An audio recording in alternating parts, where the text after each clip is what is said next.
and writes in the comments, well, I never experienced Christianity like that. I'm like, hey, great. You know, if you never experienced that, that's wonderful. But that doesn't dismiss my experience. And the millions of other people who have experienced this crap just like I have, you know? Just like we have. So, but what that does is put you on the defensive because they've already got you in a mental state where you question yourself and you're not confident because you already believe you're unworthy, you're rich, you're all of this stuff. And they just basically pile on top of that by making you question your own sanity for questioning, okay? So that's one of the ways that it becomes a personal affront to you because they don't even want to acknowledge your perspective as being valid. And family, let me tell you something. Your perspective, no matter what it is, good, bad, or indifferent, is the most relevant perspective in the freaking universe, okay? Now, if you have perspectives that cause you pain, that's just a signal. Something needs to change, okay? You know? And blind faith caused us pain. So many of us have been brave enough. And that's what I want to say to you, family, is the family, y'all that are here on my YouTube channel and page, and y'all are listening to this, y'all are some of the bravest men. So I was about to cuss. I'm just going to say, I'll just use the shaft term. Y'all some bad mothers, shut y'all mouths. Okay? Because you're having to throw off years of psychological abuse is really what it is. And you're having to walk through a minefield with family and friends. Many of you have probably lost family and friends, okay? Because you no longer accept the blind faith. You're no longer obedient. And to them, you have become a cancer in their community, okay?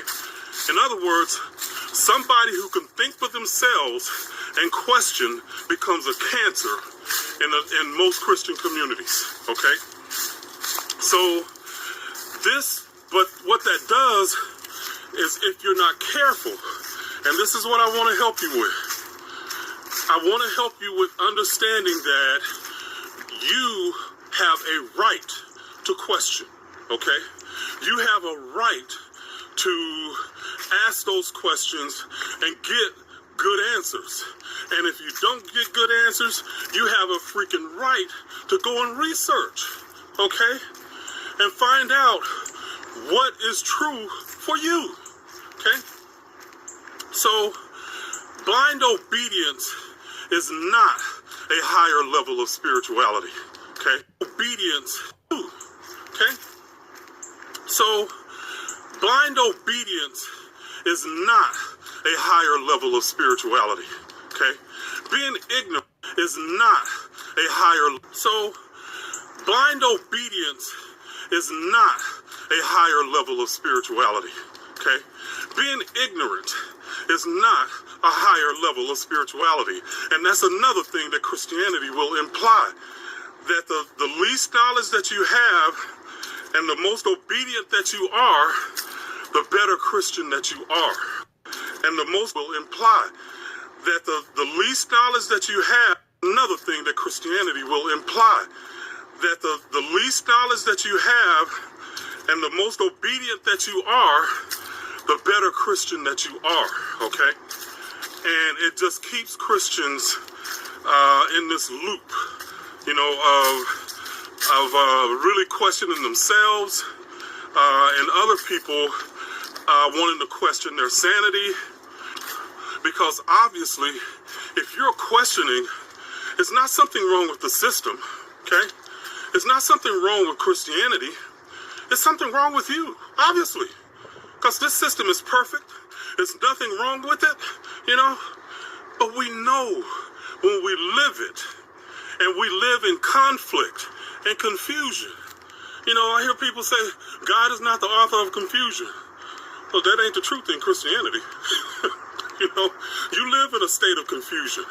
And they even put that as a higher level of spirituality. Think about it. God's ways. You can't know God's ways because God's ways are just higher. I forget the scripture that they use right off the bat, family, but y'all know what I'm talking about.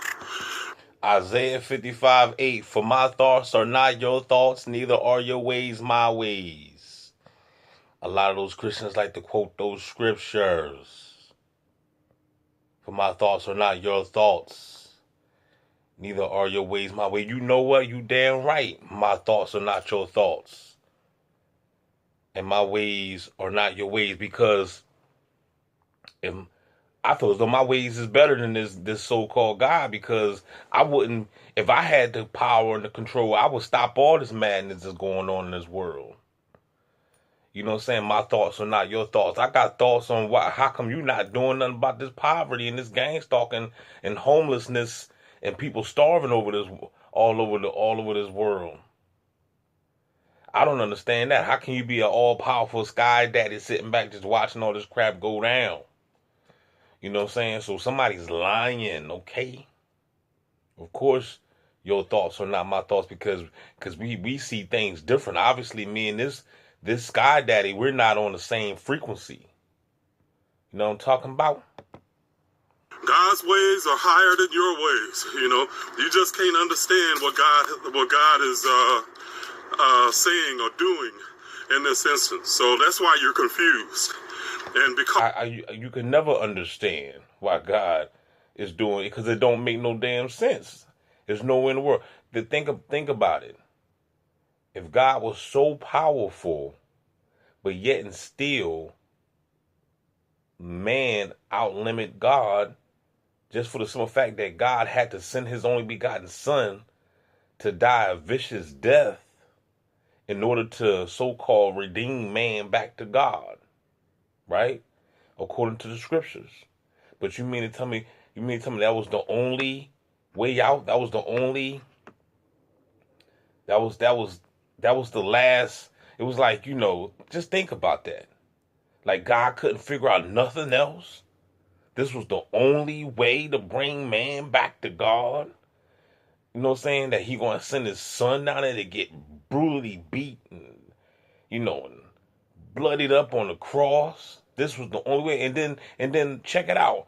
All that took place, and then still look at man. Look at man, look at mankind, look at the world today. The world is still jacked up. Everybody out here gang stalking, acting a fool. So it's like, what, did Jesus die in vain then? You see what I'm saying?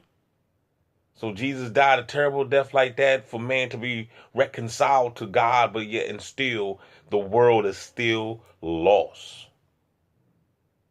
And it looks to me that everybody's still going to hell. Because you're obedient, that's a better level of spirituality.